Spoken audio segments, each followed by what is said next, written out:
Here we have a nice hot fire. You can see that we're just barely turning the handle on this. Go ahead and crank it up.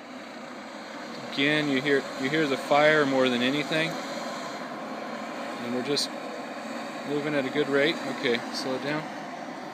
This is the Buffalo 571 forge.